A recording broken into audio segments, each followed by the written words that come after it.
மாணவிகளே, அடுத்ததாக இறுதியாக இந்த பாடத்தில் பார்க்க வேண்டிய தலைப்பும் புலனாகும் அட்டை சுட்டகராதி.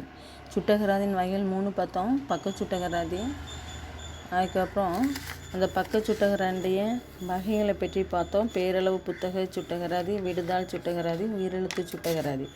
ரெண்டாவது நம்ம என்ன பண்ணுறோன்னு சொன்னால் அட்டை சுட்டகராதியை பற்றி பார்த்தோம். அட்டை சுட்டகராதினா என்ன, அதனுடைய நன்மை தீமைகளை பற்றி பார்த்தோம்.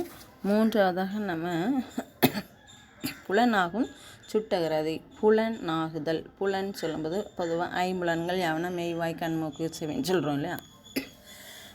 இந்த புலன் ஆகுதல் சொல்லும்போது கண்ணால் பார்க்கக்கூடிய ஒரு செயல்பாடு. அதாவது பார்த்த உடனே ஒரே நேரத்தில் அத்தனையும் நமக்கு தெரியக்கூடிய ஒன்று இந்த புலனாகி. இப்போ பாரு, ஒரு நோட்டீஸ் போர்டு, ஒரு கிளாஸ் ஒர்க் போட்டு நோட்டீஸ் போர்டில் உனக்கு நான் தகவல்களை ஒட்டியிருக்கேன், உன்னோடைய மதிப்பெண் பெட்டியில் ஒட்டியிருக்கேன்னா நீ டக்குன்னு பார்த்துட்டு அட் அ டைம் ஒரே டைமில் எவ்வளோ பேர் அவ்வளோத்தான செய்தியும் பார்க்கலாம் இல்லையா. ஒட்டியிருக்க அத்தனை தகவலையும் தெரிந்து கொள்ள முடியுது. புலனாகும். எல்லாருக்கும் பப்ளிஷ் பண்ணுறோம், புரியும், பார்வையில் படும்படி நம்ம தெரியப்படுத்தக்கூடிய ஒரு செயல்பாடு. இப்போ இந்த புலனாக அட்டை சுட்டகராதி என்ன செய்வோம்னா, இந்த துண்டு சுட்டகராதி மற்றும் சக்கர சுட்டகராதி ஆகியவை புலனாகும்னு கொடுத்துருவோம். துண்டு சுட்டகராதி மற்றும் சக்கர சுட்டகராதி தான் புலனாகும்னு சொல்கிறோம். பல எண்ணிக்கையில் இருக்கும் பொழுது நமக்கு பாரு, அட்டை சுட்டகராதியோ அல்லது புத்தக சுட்டகராதியோ நம்ம என்ன செய்யணும்னா உடனே நம்மளுக்கு பார்க்க முடியாது. இந்த ரெண்டில் உள்ள குறையை நீக்கிறதுக்காக தான் நம்ம புலனாகும் சுட்டகராதியை நம்ம என்ன செய்யணும்னு சொன்னால் உருவாக்குறோம். இந்த புலனாகும் அட்டை சுட்டகராதி அப்படின்னு சொல்லும்போது நம்ம பாரு, ஃபஸ்ட்டில் நம்மளுடைய அட்டையை பார், அதற்காக பார்க்காத, அட்டையை பார்க்கணும். அதாவது சும்மா நேர போக இதை பார்க்குறது இல்லை, அட்டையை அதை ரீட் பண்ணணுங்கிற ஒரு தத்துவத்தின் கீழே ஒவ்வொரு கணக்குகள் மற்றும் பணியாளர்களுடைய விவரங்கள், பராமரிக்கக்கூடிய பதிவுகள், அதுக்கப்புறம் என்னென்ன அட்டைகள்லாம் பார்வைக்கு எப்படிலாம் வச்சுருக்குறோம் அப்படின்னு சொல்லிட்டு ஒன்றன் மீது ஒன்றாக நம்ம என்ன பண்ணுறோன்னு சொன்னால் அடுக்கி வைக்கக்கூடிய செயல்பாடுகள். அதாவது அனைத்து விவரங்களையும் நமக்கு என்ன சொன்னால் தரோம் அப்படின்னு சொல்லி கொடுக்கப்பட்டிருக்கோம். அதாவது என்ன சொல்கிறோன்னு சொன்னால் கூப்பிடக்கூடிய முக்கியமான தகவல்கள் அட்டைகளில் பார்வைக்காக வைக்கப்படக்கூடிய ஒன்று. அப்போ அந்த அட்டையை அடுக்கும் பொழுதும் ஒன்றன் மீது ஒன்று படாத வண்ணம் அவை எளிதில் பார்க்கக்கூடிய வகையில் அவை என்ன சொன்னால் அமைக்கப்பட வேண்டும் அப்படின்னு சொல்லலாம். இப்போ இந்த புலனாகும் சுட்டகராதினுடைய நன்மைகள் அப்படின்னு சொல்லி கொடுக்கப்பட்டிருக்கும் பாரு. புலனாகும் அட்டை சுட்டகராதியின் நன்மைகள். இதில் பார்த்தீங்கன்னு சொன்னால் உனக்கு 6 பாயிண்ட் கொடுத்துருப்பாங்க. புலனாகும் அட்டை சுட்டகராதியின் நன்மைகள் பாரு. நம்ம பார்த்த உடனே நமக்கு டக்குன்னு அவங்க கஸ்டமரோட name and address, phone number, அவங்க குறித்த விவரங்களை எளிதில் தெரிந்து கொள்ள முடியும். எனவே துரிதமாக விவரங்களை பெற்றுக்கொள்ள முடியும். அடுத்தால என்ன சொன்னால் இதுக்கு மேலும் கூடுதலான செலவுகளை நமக்கு, அதாவது எதுக்கெல்லாம் பாரு, சுட்டகராதி நமக்கு அதிக விலை கொண்டதாக இருந்தாலும் கூட நம்மளுடைய நேரமும் உழைப்பும் சேமிக்கப்படுது. புரியுதா? நேரமும் உழைப்பும் சேமிக்கப்படுது. உன்னுடைய புக்கில் மேலும் கூடுதல் செலவுகளை குறைக்கிறதுன்னு கொடுத்துருக்கோம், அது வேணும்னு அவசியம் இல்லை. நேரத்தையும் என்ன செய்யுது, உழைப்பையும் சேமிக்கிறது. நேரத்தையும் உழைப்பையும் செய்யுது. ஃபஸ்ட்டில் துரிதமாக அனைத்து விவரங்களையும் எளிதாக பெற முடியும், நேரத்தையும் உழைப்பையும் சேமிக்கிறது.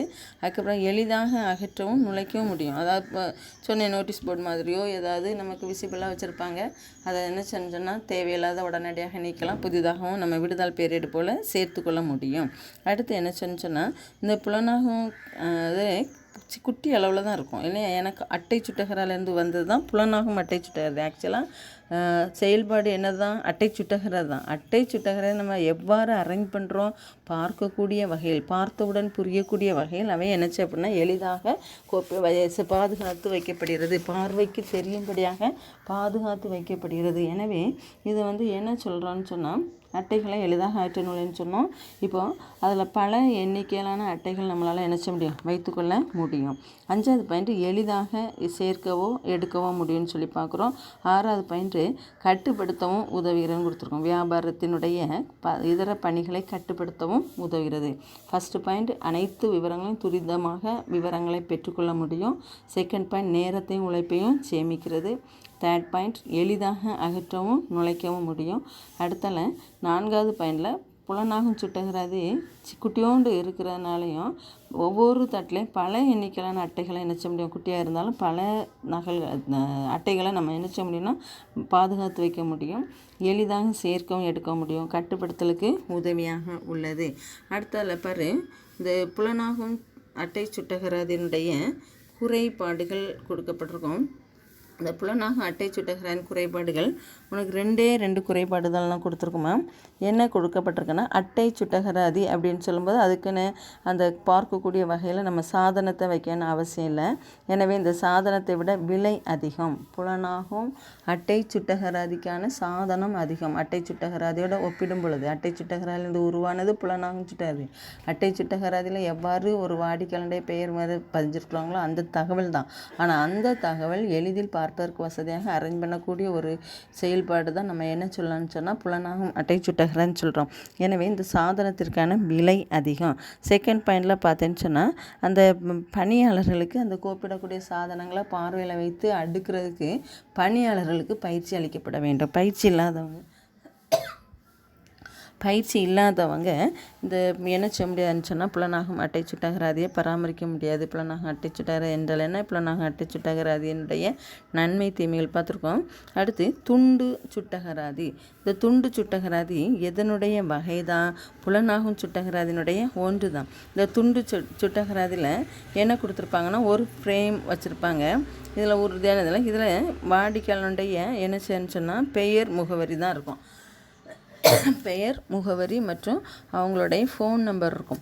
இந்த ஃபோன் நம்பர்களை என்ன பண்ணுவாங்கன்னு சொன்னால் ஃப்ரேமில் தொங்க போட்டுறது. புரியுதா? ஃப்ரேமில் சுவர்களில் என்ன செய்யணும் பொருத்தப்பட்டுறது. ஒவ்வொரு ஃப்ரேம் அப்படின்னா நம்ம எவ்வாறு ஒரு ஃபோட்டோ ஃப்ரேம் பண்ணுறோமோ ஒவ்வொரு ஃப்ரேமுக்குள்ளும் எத்தனை வாடிக்கையாளர் குறித்த விவரங்கள் இருக்குமோ அதை என்ன செய்யணும் ஃப்ரேம் பண்ணி சுவர்களில் தொங்க போடக்கூடிய ஒன்று தான் துண்டு சுட்டகராதின்னு அழைக்கிறோம். இந்த துண்டு சுட்டகராதி சுவர்லையும் பொருத்தலாம் அல்லது சுழலும் வகையிலும் பொருத்தலாம். சுழலும் வகைன்னு சொல்லும்போது ஒரு ரோலர் மாதிரி வச்சுட்டு நமக்கு என்ன சொல்லலாம்னு சொன்னால், இப்போ நீ பேங்குக்கு போனால் பார்த்தேன்னு சொன்னால் ஒன்றும் வேண்டாம், அந்த சைடில் ரோலிங் கேட் வைக்கிறாங்களா நிறைய வீடுகள் ஸ்கூல்லலாம் வச்சுருக்கோம். நம்ம ஸ்கூலில் கூட அந்த சைடில் உண்டு. ஓகே, இந்த ரோலிங் கேட்டு போல் கொஞ்சம் சின்ன சைஸ்லாம் செஞ்சுருப்பாங்க. ஒவ்வொரு இதுலையும் குட்டி குட்டி நம்ம வச்சுருக்கக்கூடிய அட்டைகளையோ அல்லது விடுதல் பேரேடுகளையும் வச்சுருப்பாங்க. ரொட்டேட் பண்ணி அதை என்ன செய்யலாம் தேவைப்படும் போது எடுக்கக்கூடிய வாய்ப்பாக இருக்கும்.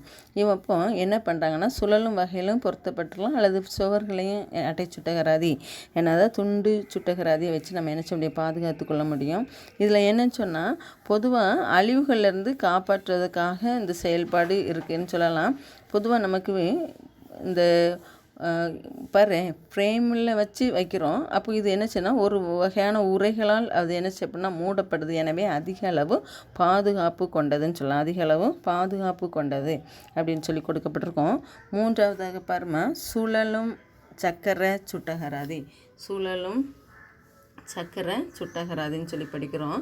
இந்த சுழலும் சக்கர சுட்டகராதி அப்படின்னு சொல்லும்போது சுழலும் தன்மை கொண்டது. சுழலும் தன்மை அப்படின்னு சொல்லும்போது ரொட்டேட் பண்ணுறது. இப்போ நீ பாரு, இந்த கேலண்டர் போடுவாங்க இல்லையா, மந்த்லி கேலண்டராக வச்சு அதை ஒரு ஸ்பைரல் பைண்டிங் வச்சு அதை ரொட்டேட் பண்ணி அடுத்த பக்கம் வச்சு டேபிள் கேலண்டராக வச்சுருப்பாங்க. அதே போல் இந்த படத்தை பாரு, பேஜ் நம்பர் 85 சக்கர சுட்டகராதின்னு கொடுத்துருக்காங்களா. சுழலும் சக்கர சுட்டகராதி 2 கிளிப்பு கொடுத்துருக்காங்க. ஒரு உலோக உருளை கொடுத்துருக்காங்க, இன்சர்ட் பண்ணுறாங்க. அப்போ இந்த உருளையை நம்ம சுற்றினாலோ அல்லது பேப்பரை தூக்கி போட்டாலும் அது ரொட்டேட் ஆகி நமக்கு தேவையான பொழுது தகவல்களை பார்க்க முடியும். இப்போ இந்த ஒரே சக்கரத்தில் 1000 அட்டைகளுக்கு மேலே நம்ம என்ன செய்யணும்னா, குறைந்தது 1000 அட்டைகளை நம்ம என்ன செய்ய முடியும் பாதுகாத்து வைக்க முடியும். இந்த அட்டைகளை வாடிக்கையாளர் குறித்த விவரங்கள் இருக்கும். சைடில் என்ன செய்யணும் துளையிடப்படுறோம், உலக கம்பிளால் சொருகப்பட்டுரும். அந்த உருளை ஒன்று காணப்பட்டிருக்கும். இந்த உருளையை நகற்றுவதன் மூலமாக அல்லது தகவல்களை புரட்டுறதுனாலையோ நமக்கு என்ன செய்யணும்னு சொன்னால் தகவல்களை உடனுக்குடன் பார்த்து கொள்ள முடியும். சுழற்சி விட்டு அந்த செய்திகளை நம்ம பார்க்க முடியும். அதாவது இதுலேயும் நம்ம என்ன செய்யலாம், அந்த கம்பி இருக்கிறதுனால தேவையான பொழுது தகவல்களை சேர்க்கலாம், தேவையில்லாத பொழுது அவற்றை எடுக்கலாம். அதில் என்ன சொன்னால் இந்த பிரேக் பண்ணிக்கலாம், அதாவது ஸ்டாப் பண்ணுறதுக்கான ஒரு கிளிப்பும் என்ன செய்யப்படுனா கொடுக்கப்பட்டிருக்கும். எனவே தேவையான தகவல்களை தேவைப்படும் பொழுது எளிதில் சக்கர சுட்டகராதியை எடுக்காமலே அதிலேருந்து தனியாக எடுத்து பார்க்காம